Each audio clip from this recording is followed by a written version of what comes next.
Hello and welcome back to the channel. Today I've got the Suzuki GSX-S GT out for a review ride. I'm going to put it through the usual tests and trials and see what I like and what I don't like about the bike.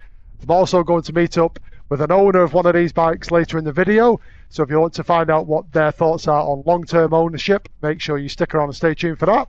But if you'd like to come along for the ride, jump on the pillion seat and I'll take you all for a ride.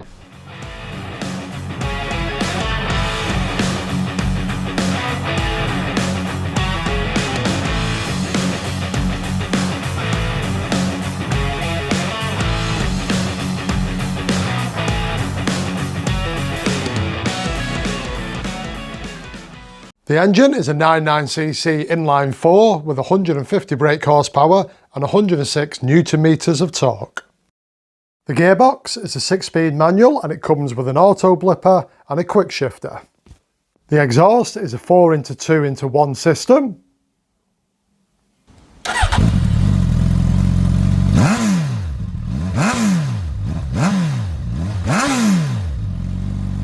For the front suspension, we have a 43mm KYB inverted fork that is fully adjustable for damping, rebound, compression and spring preload. For the rear suspension, we have a linkage type single shock that is adjustable for rebound damping and spring preload. For the front brakes, we have twin 310mm discs with Brembo 4-pot calipers. For the rear brakes, we have a 240mm disc with a single pot Nissan caliper. The front wheel is a 17-inch cast aluminium and it is running the 120/70 17-inch Dunlop tyres. The rear wheel is a cast aluminium, again 17-inch, and it is running the 190/50 17 Dunlop tyres. The front headlights and the front indicators are LED. The rear lights and the rear indicators are also LED. On the left hand side we have the flasher, the horn, the indicators, the heated grips, the select and OK button and the cruise control set and resume. Over on the right hand side we have the hazards, the cruise control and the kill switch. The TFT is a 6.5-inch and it displays all the usual information. On there you have your revs, speed, fuel gauge, fuel consumption, average consumption. It's got the time on there, the neutral light, your rider mode. It shows your traction control mode and the quick shifter on or off. You can also connect to your smartphone via the Suzuki MySpin app and it will display up on the TFT screen. The fuel tank capacity is 19 litres. The seat height is 810mm. The bike has a curb weight of 226 kilograms. This is a white colour scheme. You can also choose from black, blue and grey. The bike comes as standard with two 36-litre lockable hard panniers. So here's a quick demonstration on how easy it is to open and close and lock the panniers, also attach and disattach them from the bike. Here's a quick demonstration on how easy it is to manoeuvre the Suzuki GSX-S GT by hand, kicking it off the stand with ease, wheeling it around and then putting it back on the stand. Very easy to manoeuvre.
Okay then, it's time to give the Suzuki GSX-S GT the acceleration test up to the national speed limit. We're going to be using the quick shifter. It's got a nice big engine, so this should be effortless. So let's see how we get on. Here we go. And there it is. Let's try the brakes. Yes. The brakes, more than enough stopping power. And the acceleration, well, that's more than quick enough there. Road use, I would say. So, yep, the brake test, the acceleration test, the Suzuki passes with flying colours because that had more in reserve. So let's give the quick shifter and the auto blipper a test out and see how well that works and operates. So into first. There we go. So first, second, third, fourth, fifth and sixth. Well, that was absolutely effortless, crisp and precise. Let's try the blipper.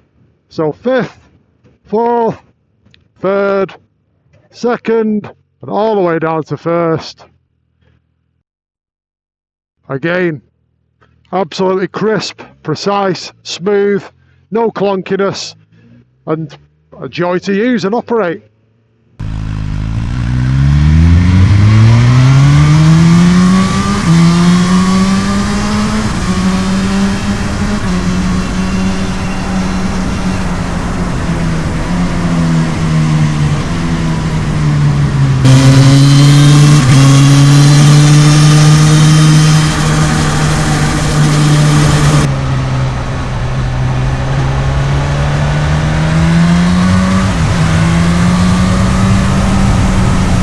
So then, it's time to give the Suzuki GSX-S GT the motorway test to see how it performs. So here we go.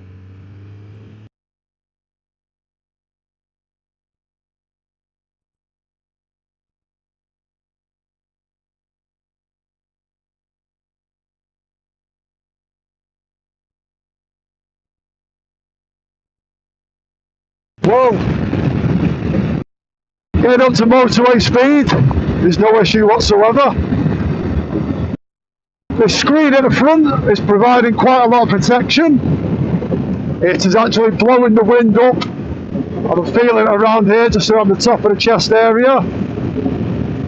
But today is actually quite a windy day, and I feel like I could ride this bike for a significant amount of time on the motorway without it feeling, or me feeling discomfort. So I feel that the protection you're getting from the bike, the aerodynamics, the fairing, the screen at the front there is doing its job. So yeah, motorway mileage, motorway munching on the Suzuki GSX-S GT is no issue whatsoever in my opinion. So then, the Suzuki GSX-S GT in slow moving traffic. At the moment I'm doing 4 miles an hour, just crawling along. It feels absolutely planted.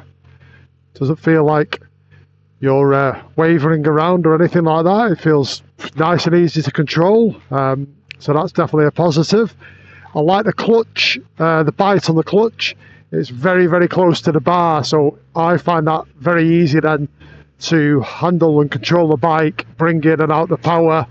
And like I say, in slow speed maneuvers and slow moving traffic, it's absolutely perfect for that. So slow speed maneuvers on the bike is definitely a tick, no issues whatsoever with that. So I'm on my way now to meet a friend and an owner of the GSX-S GT. Andy has owned one for around 4 years now. I bought it from brand new, so I thought it's worth going over, seeing him and having a chat with him and finding out what these bikes are like to live with on a day-to-day, on a year-round basis. I get a real insight to what these bikes are actually like, because obviously I'm only riding this for a couple of weeks. I can give my opinion on the things which I find, but I think a real in-depth dive is always going to be helpful.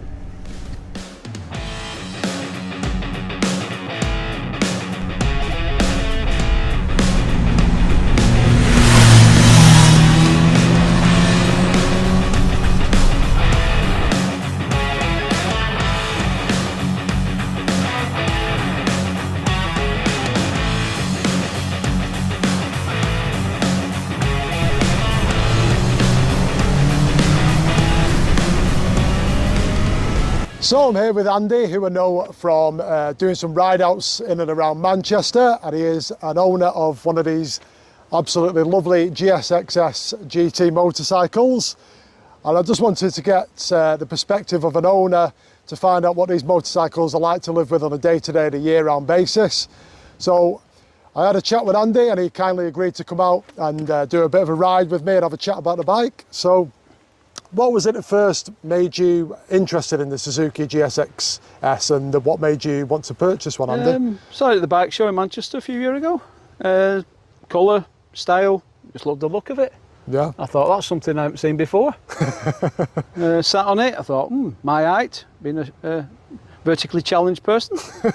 And I thought, yeah, if they ever come out, I'll have a go of one. And was it as good as what you hoped it would be, or was it better, or was it? It's better. It was, yeah. It's quick enough, more than quick enough. Yeah, well, I can definitely vouch for that. And with the little tweaks I've done to it, it's a lot better. It could probably still be doing a few more tweaks. Yeah. To make it even more better. Yeah. But no, yeah, I'm happy with it. I really am happy with it. And a couple of things which we talked about today, and which you've pointed out to me, change-wise on the bike. I was going to ask you a couple of questions about the bike, and you answered them before I'd even had a chance to, yeah, I'm good at doing that. to ask them. And the first thing was the tyres, and you yes. said anyone buying one of these, bin the Dunlops, in my opinion. Yeah. They're awful, absolutely awful. Yeah, I put Michelin Road 6s on it as soon as I could, and it was like a different bike. Yeah, well, I can definitely agree with that. As you have found out today when you had a go of it. Yeah, well, Andy kindly let me jump on his bike today, give it a try out, and let me tell you, he is not exaggerating when he says change those tyres, because the first time I rode this bike, I felt it doesn't want to tip in, it doesn't want to turn. You feel like you're fighting it on them. Fighting it, aren't you? Exactly that. And that it jumps on that. It'll do it. Yeah. It's brilliant. It just tips in naturally and holds the line. It's such a crazy difference, that is. So tyres definitely need to be changed on the bike without a doubt. And you've also changed the seats, or the seat covering on there. I've put a Cools cover seat on it. With the ABR a few years ago. Yes, it's not an adventure bike, I know, but I went to the ABR on it, and I will be doing next week. And then this chap said, "Oh, you want to try these?" So I spoke to a few lads who've got them, and they went, "Oh, he's not lying. Try him. So he did me a good price for it. So put it on. Instant difference. Instant difference. Yeah. Comfier, cooler, drier when it's raining, as we get in this country. Oh, we have all. Yeah. But yeah, it was either that or swap for a GX seat, or spend hundreds and hundreds of pounds on having the seat made different. Well, for the price of that, and it ticks the box. And I have told people, who said, "Oh, what would you recommend seat?" Yeah. Try a cool cover seat before you go spending hundreds and hundreds of pounds on it. Yeah, and again, different. We changed it over, didn't we, earlier on? Andy chucked that onto this bike here, changed it over, tried it, and I definitely noticed a difference with that seat on. It soaked up a lot of the vibrations which you get through the seat, which I've been experiencing on this bike. I've experienced quite a lot of vibration through the seat and through the tank here. And when that seat was swapped over with this one, it made a big noticeable difference. Put a cool cover seat on them. It's a different seat altogether. Well, there you go. That's a great tip for something to do on one of these bikes. So another change which Andy has done to his bike, and which I found was really, really good, but I tried it earlier on, is the bar risers. Can you just talk us through what you've actually changed on there, Andy? The Voigt bar risers, I think from Germany. I've seen a few different people who put different bar risers on. Read a few reviews off Facebook, and there's a guy who has a channel on Facebook, brilliant. You want to know anything to change, it's on there. It's on there. And they'll tell you, "Oh, change this, change that, do whatever." I thought, do you know what, 100 odd quid, let's just try it. Try it, yeah. And what a difference to me. Again, the seat, I was like that whether to get rid of the bike, because I weren't getting comfy on it, and it was hurting me back. Seat made a difference, and they made a difference. Yeah. Hence, it's nearly 4 years old and I've still got it. Yeah, well, I mean, that's obviously a good sign, isn't it? And like you say, all those little changes all combined together make a big difference. Yeah. When I rode your bike earlier, instantly when I jumped on it, it just felt a lot more natural, the riding position. The elbows felt like they had a bit of a bend in there, because on this one I feel like they're quite locked out, really. So for me, that's definitely something which would be a good change. But I do believe on this model, which is the 26, they're supposed to have changed the bars slightly to bring them back about 14 mil towards the rider and made them a bit wider. But I think the risers you've put on there make a bigger difference and make a much comfier ride. So I think that is definitely without getting a tape measure on it, I'd be dubious it's hard whether to tell, isn't it? But rack of the eye, you can't see. You can't see. No, definitely not. But like I say, you had to go at that, and you can tell straight away. Without a doubt, you can tell it. You can tell a huge difference. I mean, even looking at it side by side there, I think it's noticeable that. Yeah. And it did make a huge difference. And also, when I put that on, I was worried about the cables and everything else. Yeah. It doesn't affect them. Doesn't affect it. It's limit. It's there. Yeah. But it doesn't affect them. So. Right. Like you say, you've tailored it kind of to your preference and the way you like to ride. And that's the best way to have a bike, isn't it? So it's comfy for you to ride. I'm still debating whether to change the rear shock. Yeah, you did mention about the rear shock earlier on, didn't you? There's a few that have changed it, and like I said, the chap on Facebook, he's got a page and he's changed it, and I'm like that whether to do it or not, because I don't put knee down, I don't ride like a lunatic. Yeah. It's fast enough for me. Definitely. Could do it just a little bit comfier, and I think that changing the rear shock might do it. Yeah, an option, something worth exploring. We shall see. I'd have to try one with it on just to see. Yeah. Before I go spending hundreds and hundreds of pounds on something, I think, what a waste of money. I think so, yeah. I think try before you buy is probably the best option there. It is. It's like any bike, don't matter what seat height it is, throw your leg over it, because every leg's different. Yeah, exactly, yeah. You know, and you might feel, well, I can touch the floor, but I'm not flat-footing it, I'm not happy. Or you could say, well, I can balls in my feet, I'm happy. Yeah. But you only need an adverse camber or a bit of gravel. If you're in tiptoes, you're gone. Yeah. So another change which Andy has got on his bike, he's got the top box here, which he's put on, which is an aftermarket one. And what made you go for that change? When I got the bike, I have the panniers, and it looks better with just the panniers on. Yeah. This is a bit of an eyesore, but it's a need must. Yeah. I have to have. I'm not putting my panniers on every time I go to work or I'm nipping somewhere or whatever. Yeah. Where that I can just leave it on. It's not a problem. You do. I've seen obviously on your Instagram you've done quite a bit of touring on this bike, haven't you, as well? So obviously having the panniers, the back box, even the tank bag as well there. Yeah, I have a tank bag as well. I have the big tank bag. Maybe I should have bought the smaller one. It's a little bit too big. Right. But you can have too much room when you're carrying it. But yeah, put it all on. Went to Picos 2024 on it. Brilliant.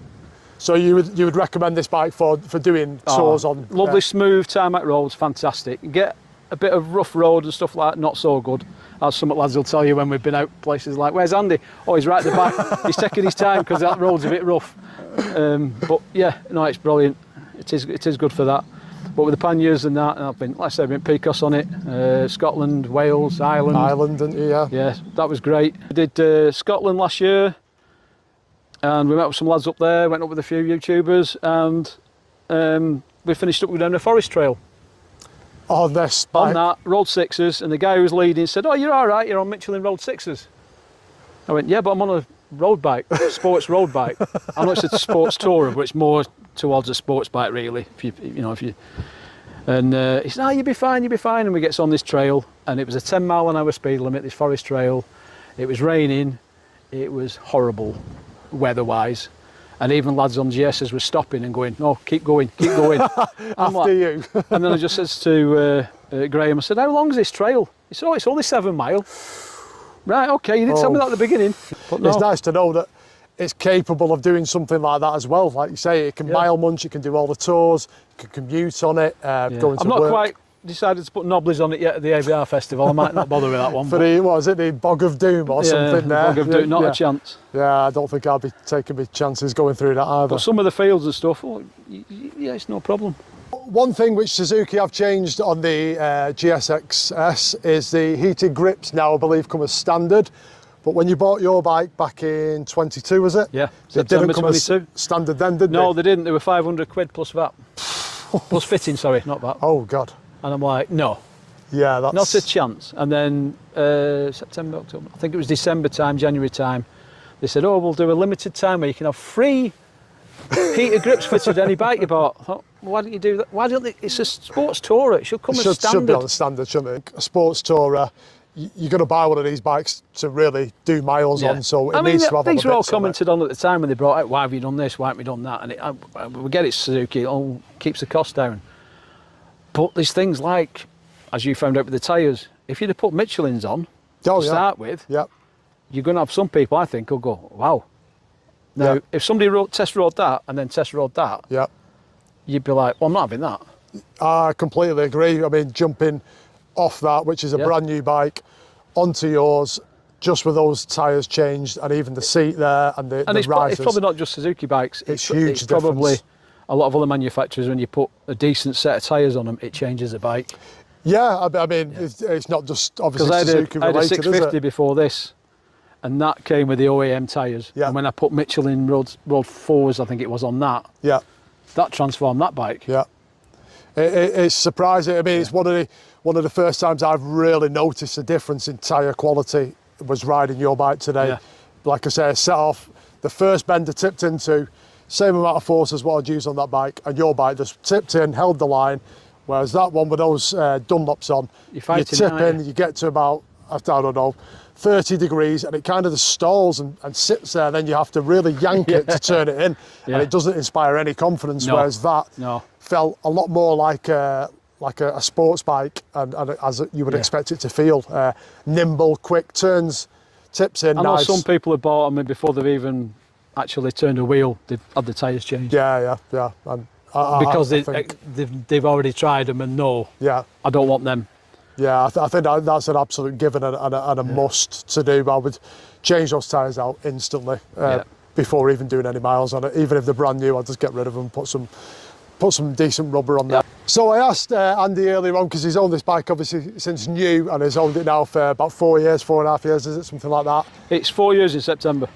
And I did say to him, is there any other bike on the market which you would consider swapping his Suzuki for? And what was your answer? Probably the SV7. The SV7. That's coming out this week. Yeah, I believe it's out on test today. There's a couple of people I know test riding it, and I've messaged them saying I want your truthful opinion. And I don't know when this video will go out, it might be after ABR, but when we go to the ABR, I'm going to have a look. And if there is one there, I'm jumping on it. I might even get up at stupid o'clock and go and join the queue to try and get on it. Line. But we'll see. Yeah, there is a couple of others about, but it ticks a lot of boxes, and apart from the comfort bit on some of the roads, I can't fault it. Right. And part of that isn't the bike, it's probably me. Yeah. But I mean, that's the sign of a good bike. If you've bought it from you, you've kept it for numerous years, you're still happy with it now. There's not really anything else out on the market which you're thinking, I definitely want to swap it for that. There's maybe one or two bikes which you'd potentially consider. I mean, that to me shows that you're happy with the bike, you're enjoying it, it's fun to ride. If I had the room and whatnot, I wouldn't probably swap it. Wouldn't? You'd keep? No, I'd just get another one. To sit alongside it. Beg for forgiveness off the missus. To me, I think it would be a good commuting bike. I find it quite good at low speed. I do commute on it sometimes. Yeah. Depending on the weather. I'm in a position where I don't have to do it if the weather's really bad. Yeah. But where I live, if the traffic's bad, sometimes it's just easy to get on the bike and go. Jump on the bike and go, yeah, exactly. I've commuted on it, it's been fine. And do you find it at slow speed, it's quite planted and controllable? Because I find it pretty good at slow speed myself. Yeah, definitely. The assisted clutch which Suzuki has on there. Yeah, that's good. That's a good little touch, isn't it, as well? That's definitely a thumbs up for Suzuki. Still think it looks better in blue though. Yeah, you did when I first got the bike, and I put a picture up on Instagram showing it, saying I was going to be out testing this. You instantly put a comment on there, didn't you, saying it looks better in blue. Nice bike, but better in blue. But I think I've got to agree. So a big thanks to Andy for bringing the bike out today and let me have a ride on it and comparing it back to back with the Suzuki which I've got. There's definitely some changes which have been made to Andy's bike, which I would also agree with and recommend to anybody looking to buy one of these. The seat, the tyres, the bar risers, all definitely, I would say they are a must. Again, thanks very much for bringing it out today. Let me have a ride on it. No problem. I don't think you've let many people on it, have you? You're privileged. You're the only one.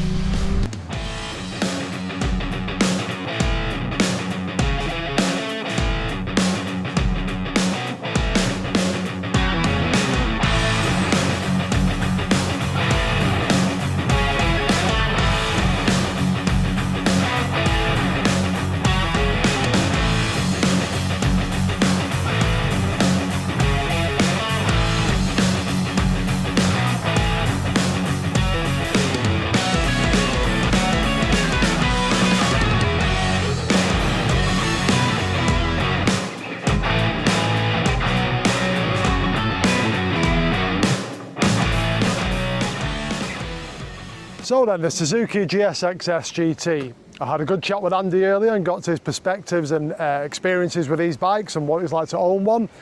So I'm going to just sum up my thoughts on the bike without obviously trying to repeat myself too much. So first up is the engine and the gearbox. Now this is, for all intents and purposes, a superbike engine. I believe it's from the K5, the old GSX-R, and it's definitely not lacking in acceleration, power, or the fun factor, because it has got more than enough power, more than you'll ever need from the road. It's really smooth as well, the engine. The power delivery is really good. A nice range of torque on there as well, so even in a high gear at a low speed, it will still pull along absolutely fine.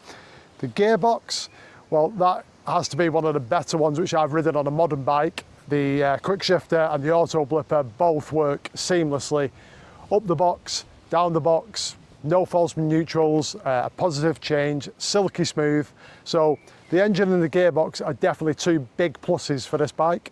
So then, as I mentioned earlier, changing the tyres and the seat will make a massive difference to this bike, and I would say it's probably a must do.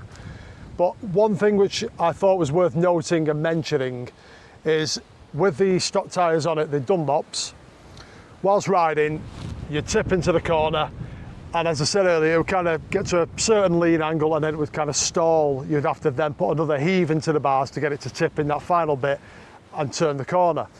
Now, what I did find after riding the bike for a few days is if you use your knee, tuck it into the tank there, and then when you're into the corner, use that knee there to lever the tank over. That actually did make quite a difference to the way the bike performed. It made it tip in smoother and quicker. And that, again, like I say, is with the stock tyres on there. So I do think that's worth noting because I do think it is a valid point. However, I would still change the tyres and get something a bit more sticky and a bit more probably sports focused on there. Another thing which I like on the bike, and I think it is worth pointing out, is the dash. Now it is really basic, but it's clear, it's concise, and it really, I think, is a good design because it just takes a quick glance down and you can see the information nice and clear there in front of you. Pick out whichever dial you need or whichever bit of information, and you're not hunting around for it, looking here, there and everywhere. So I think that's a good point myself personally. So whilst I've had the GSX-S GT, I've not really mentioned anything to do with the pillion seat or pillion comfort. For me, the seat for a touring bike is a little bit too small. I know from experience that a happy pillion is a better pillion and it makes for a smoother rider for all. So I personally think that's maybe something which would want looking at, whether there is an aftermarket seat or Suzuki offer a seat which is maybe larger than that. I think that's probably something which would want looking at, because I don't think if you're doing a really long journey or you're touring, for me, I don't think that will cut the mustard personally. So not long after I picked up the bike, I did post a picture on Instagram to say I'll be testing this bike over the next few weeks. And I was asked a question, and that question was regarding vibration through the throttle housing there, the throttle grip, in and around 6,000 to 7,000 RPM from somebody who owns one of these bikes. Now, I can say after riding about 400 miles on this bike, I've not felt anything significant through that throttle housing, that throttle grip there, nothing worth noting. But I did read that Suzuki apparently have changed the balancing weights at the bar end here to try and counteract anything like that. So possibly that issue has been fixed over the earlier models. So one place which I have felt vibration, and that is through this seat and the bottom of the tank here, just as your knees are resting against there. Now, I was keen to test this out on Andy's bike earlier, and he let me have a go of it. And it was reduced on his bike. Now, we did have the other seat, as we've mentioned earlier, so that did make a difference. But through here, I mean, I don't know what you could do to counteract that, really. It's just, it was a bit unexpected of him, being honest. I thought, with it being an inline four, I thought and expected it to be a little bit smoother than that. And I thought it's worth noting, again, for anybody potentially looking to buy one of these bikes. One thing which I do like, and I like this when all manufacturers do it, it's putting a USB socket up here in the cockpit, close to the bars, so you can run your USB lead over there to your phone or your sat nav or whatever, your camera if you want to charge that. I really think that is something which should be on all modern bikes now without fail, so that's definitely a good plus point. One thing which I'm not too keen on, and that's the mirrors. Now, to me, even though they are within the width of the bars, they don't stick out any further or protrude any further. They just kind of feel a bit big, bulky and stuck on there. I mean, having said that, I don't have any solution to where else you could place them or a better location for them. So it's more of just an aesthetics look kind of observation, really. They work perfectly well. There's no vibration through there. There's good visibility. So like I say, it's more of just an observation. So I would give this bike a 7.5 out of 10. Now, doing the changes which I mentioned earlier, the tyres, the seat, the bar risers, that kind of thing, that, in my opinion, would make this a solid 8.5 out of 10, pushing a 9 out of 10, because it really would transform this bike and the experience of riding this bike. Now, if you did those changes, I really do think it would turn it into a very good, a very fun and enjoyable sports tourer. The platform's all there, it's a good base, but a couple of little tweaks here and there would turn this from a good bike into a very, very capable and very fun sports touring machine, which will mile munch for fun. So if there's any GT owners watching, it'd be great to hear your thoughts on these bikes. Do you keep them stock, or is there anything which you've changed on them which I've not mentioned? If you have liked the video and are interested in other reviews, please do check out my test and review section on the channel. It'll be much appreciated. If you've enjoyed the video, please remember to like, hype, comment and subscribe below. But most importantly, remember to keep it shiny side up, and I'll see you all in the next one.